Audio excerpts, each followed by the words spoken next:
As we know, we sure do like Lexus's GX on this channel because it's rugged, capable, luxurious, and oh so dependable. It really has been the ultimate Toyota forerunner. However, most recently, Toyota and Lexus have been getting rid of their legendary V8 motors for V6s. And sure, with this new era of 4x4s by Toyota, they still can be dependable, capable, and luxurious. But when it comes to something that I would keep for 20 years, I already know the real answer. The Lexus GX 460.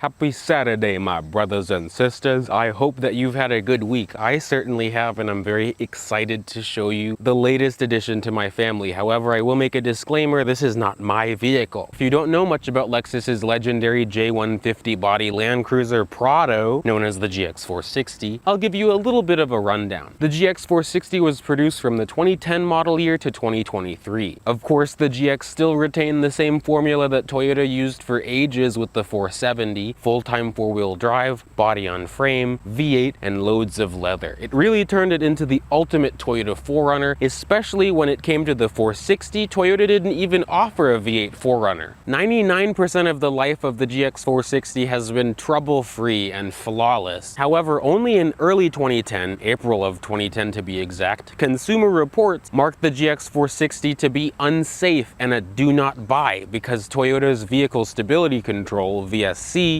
was programmed to enable too late in the event of a skid. If that doesn't really make sense, this thing would try to oversteer and drift and wouldn't correct itself in time, so you could keep sliding or even flip over. Nothing actually happened because it was so early into production. Toyota and Lexus took this so seriously that the same day that the article was published by Consumer Reports, they actually issued a stop sale on all 2010 GX 460s. And then 5 days later, they actually came out with a fix, a new update for the VSC system, so it would actually be safe.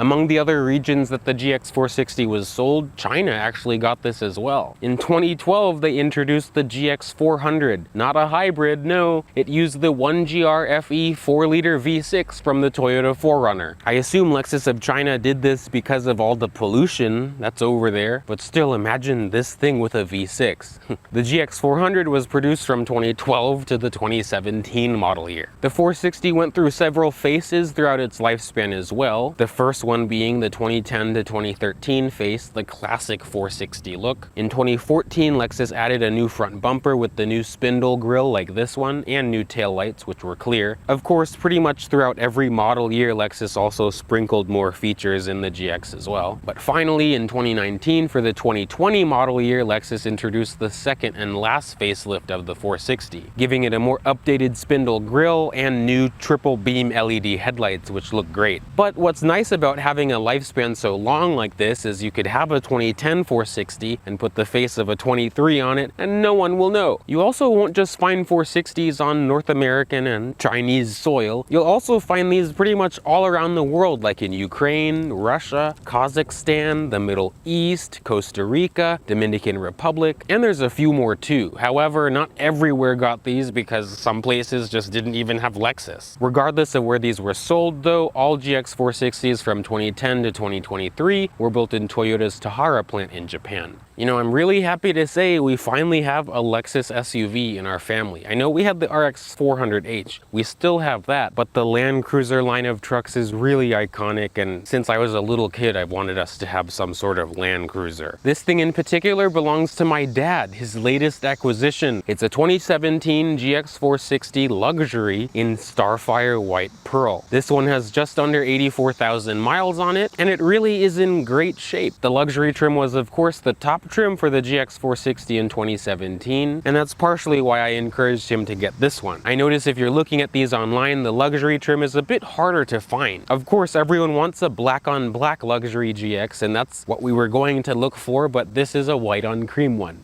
The factory MSRP of a 2017 GX 460 like this one was just under $70,000 with the luxury package. The luxury package won't be a huge deal to some, but I actually appreciate it. You get upgraded leather inside, darker 18-inch alloy wheels, slightly darker taillights. Models after 2018 can get a 360 view camera. You get the Mark Levinson audio system, a heated steering wheel, cooled seats, the blind spot monitor. It's just fully optioned with everything that you'd want and more. So if you've been a friend for a little bit, you'll remember that my dad used to own a 2011 Acura MDX. That was the car that put my dad onto the MDX, and I already like them to begin with. I can talk a whole lot about the second gen MDX, but that's not what this video is for. When my dad was planning to get his last car, he was planning to get the new Acura MDX. You would think it would be just as good because it's only an evolution of that car. However, as the last vehicle, you want something to be reliable, give you no trouble, no random nonsense like electrical issues. I mean, that can happen to anything, but no random nonsense like 10-speed automatic issues, idle stop issues, seats breaking, airbag issues, and a whole lot of other things. Even the whole engine just can go out. So it is disappointing to say, but I did advise him to not buy an MDX. In 2017, Lexus offered 3 configurations for the GX 460. We start at the base for $51,855, the premium trim for $58,495, and then the luxury trim like this one that started at $65,420. Nice. In these trim levels, Lexus did offer various option packages so you could collect options and make your GX nice. But new for 2017 was a sport design package, which gave you unique 18-inch alloy wheels with a new F-Sport style front grille and what I consider Saudi Arabia style body kit. They also brought back the red taillights, which looks nice, and Lexus included a few other sporty elements, including an exhaust tip. Just like the GX 470, the GX 460 is known for its proven reliability because of its great Toyota V8.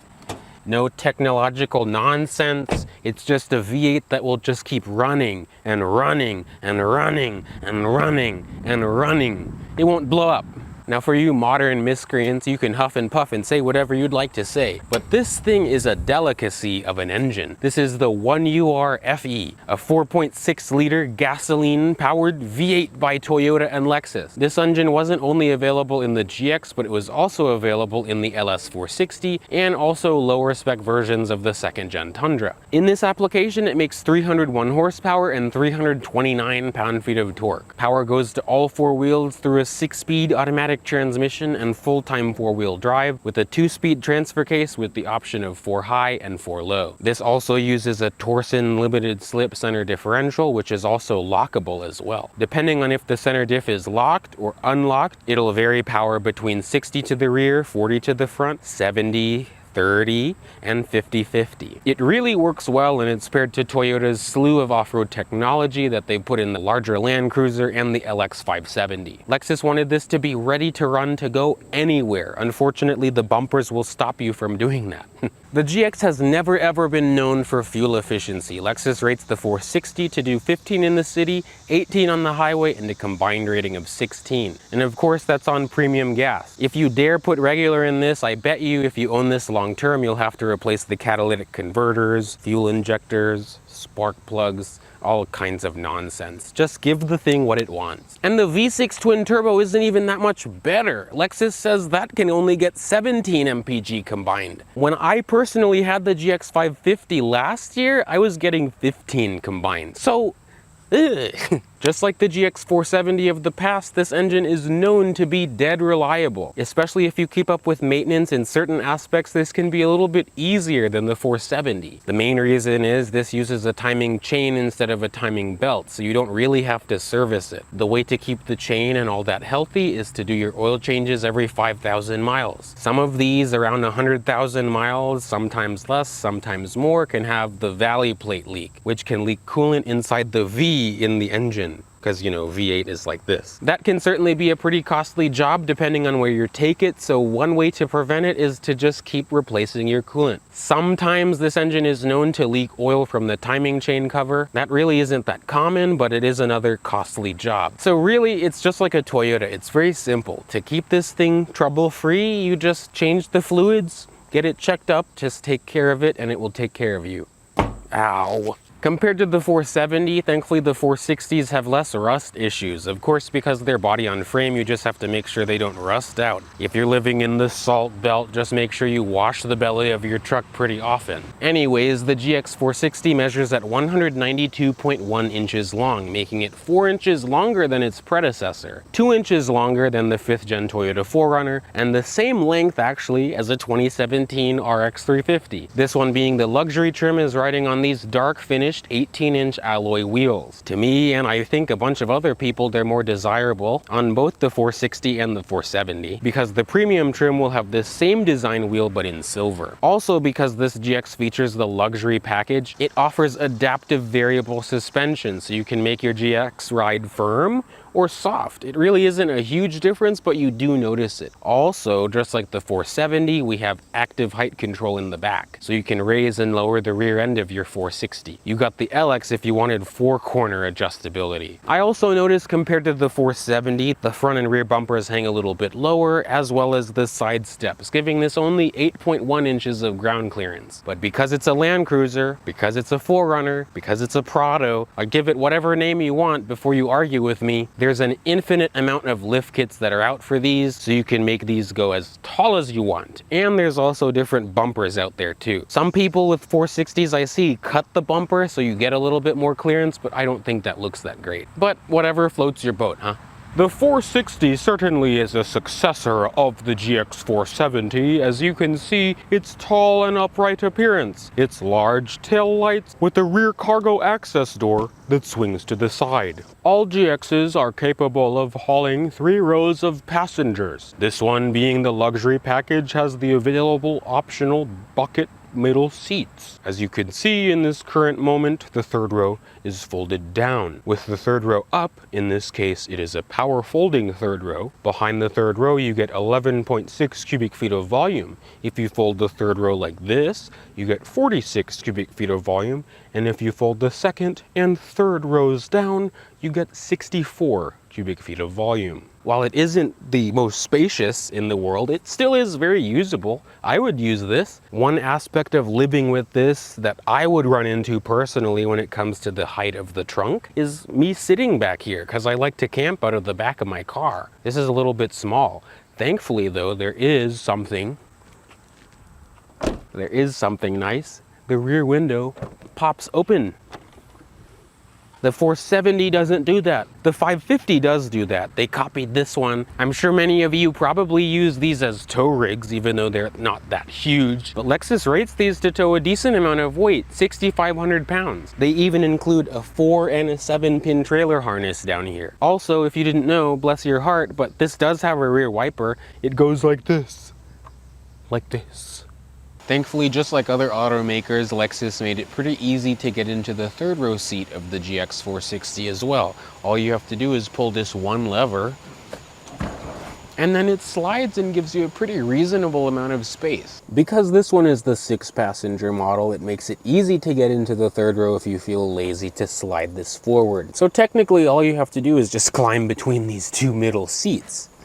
And then GXs have never been huge when it came to the 3rd row, and this one does not disappoint. I'm 5'9", and this seat is all the way back in its tracks, so 2nd row passengers have a little bit of surplus legroom. Me, since this thing is all the way back, my knee is touching the back of the seat, but I'm not terribly uncomfortable. If this was slid up just a little bit, I'd actually be pretty fine. Again, I'm 5'9", and you know, my hair is just barely brushing against the ceiling, and my knees are up high because this is a body on frame truck, but the seat itself is pretty comfortable, and I do have a headrest. I will acknowledge how close my head is to the glass, but that's just something about these 2.5 row things. In terms of amenities, I have 1 cup holder on the passenger side. These seats, since they do power fold, they also power recline, so, oh no.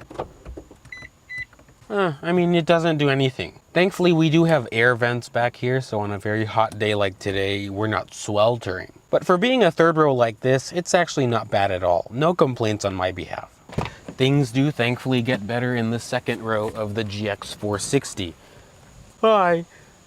Once again, I'm 5'9". This seat is slid all the way back in its tracks, and the driver's seat is slid all the way back in its easy exit mode. So I actually do have quite a bit of legroom. I have a few inches behind this seat, and I can still fit my feet under the seat. These seats do slide forwards and backwards, so you can give the third row passengers a little bit of space. Really, everyone will be comfortable in this thing though. I have armrests right here. They are adjustable. You click it all the way down to adjust it. There's also these flimsy cup holders in the middle here. These are like 2005 Honda Odyssey style cup holders. And that's not me saying that it feels not nice back here. It still feels very premium back here. The semi-aniline leather is throughout the whole interior, so the seats are soft, comfortable. Of course, it's a rear seat, so it's not gonna hug you tight. The door, like everything that you feel in this just feels of quality. The GX 460s just really feel well built. We have a third zone for the climate back here and also heated rear seats. Because of the climate control zone, we have air vents in the second row as well. Some of these could get a rear entertainment system, which was optional. It would go on the back of each seat, but this one doesn't have that. Some of these GXs do have a bench seat in the middle, but this seat combination was optional.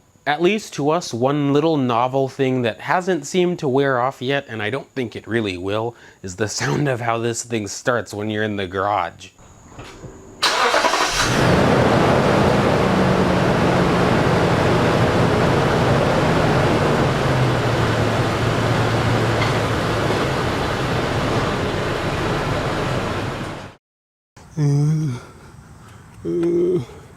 I'm so glad we can finally get in.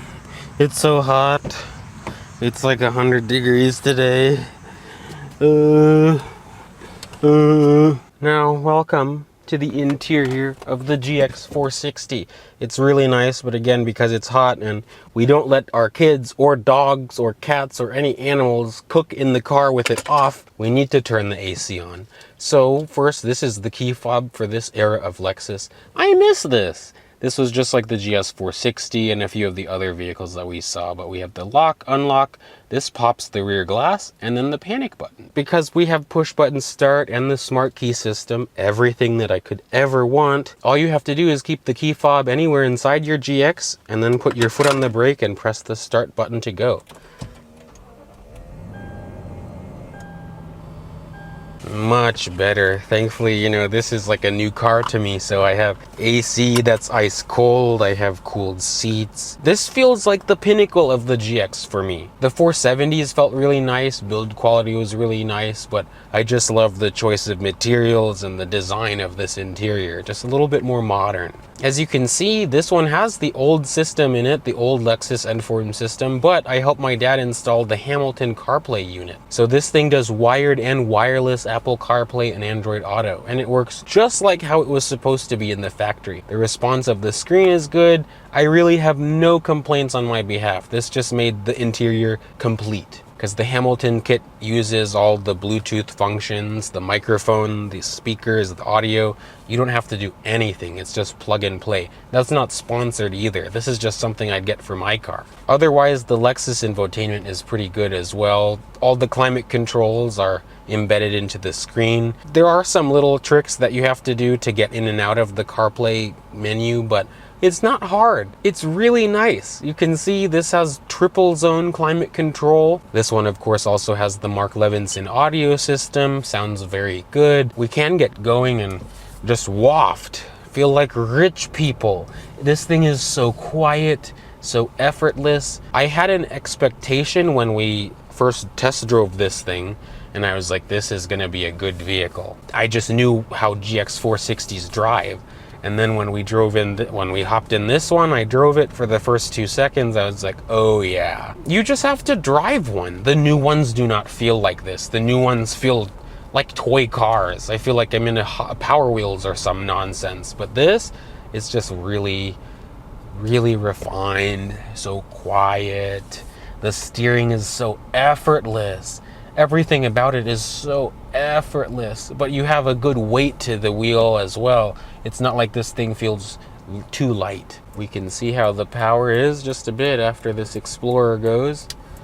But this thing doesn't encourage ridiculous driving either.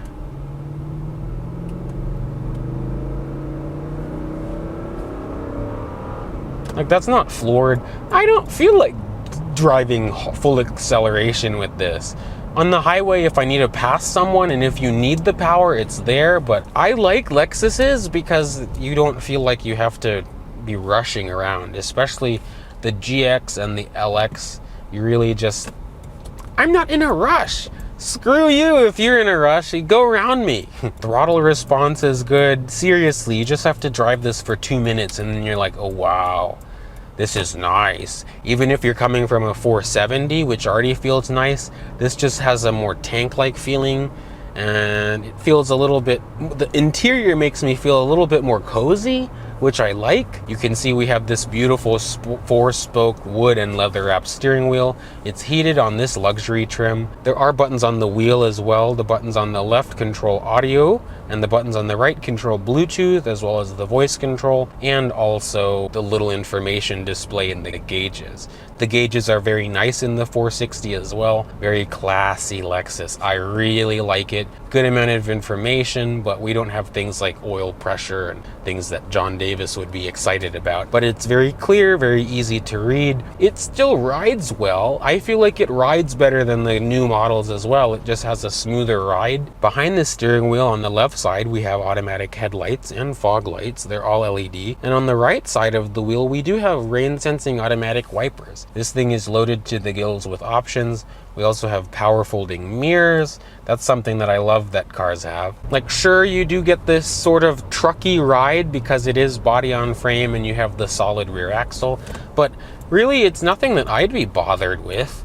It rides better than a 4Runner, noticeably better than a 4Runner. It's more refined. It's so smooth. The turning circle is also tight too. If you're comparing this to, you know, an XC90, which I have, the old XC90, this will turn better. It's just it's just a fabulous driving experience. It doesn't even have, I mean, it's an SUV, but it doesn't even like lean too much around corners. It's composed on back roads, and I'm just in normal mode. There's comfort, normal, and sport. Comfort, I'll go into comfort as we get on the highway here. And you do notice it's more the rear that just kind of softens a bit and then it makes the thing float. But when I'm in normal mode, it's just more normal. Sport doesn't, I mean, like, I notice it just kind of reduces the initial pitch and roll, but otherwise it's not too crazy. It's nice, you don't feel the speed in this. It's really quiet on the highway. It is really quiet on the highway. So nice to drive.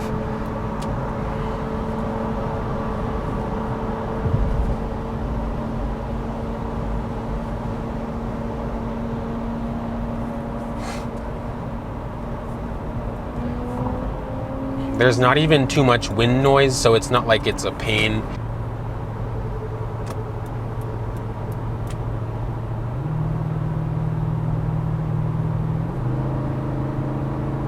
And this thing doesn't have like the most power in the world or anything, so don't expect it to be a speed demon, because it's like a little bit under 5,000 pounds, a little bit around that, and it doesn't feel slow, but it isn't gonna be like a sports SUV. The 550 definitely has power on its side. The V6 has a lot of power, even the non-hybrid. Even though I don't need power. Power doesn't mean everything, because, like, look.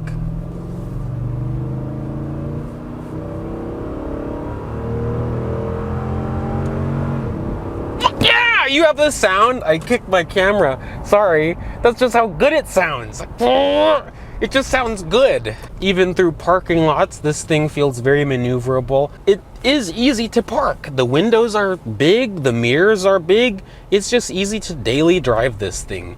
I really don't have any complaints, and I don't even feel like I'm missing the 360 camera either. That would sure be nice, but it's fine. This thing has a normal backup camera, it's clear. The screen is big. The seats are wonderful. It's not like you're in a sports car, but they're a little bit more supportive than you'll find in the 4Runner. These seats are also heated and ventilated. Some other nice touches with the interior of the 460. All 4 windows are auto up and down. Power tilt and telescoping steering wheel. Memory for the driver's seat, steering wheel and mirrors. Auto dimming rearview mirror with garage home link. Sure, it doesn't make you say too much about the driving experience. Did you see that? That's a luxury in itself, not having any complications. Let's listen to this engine.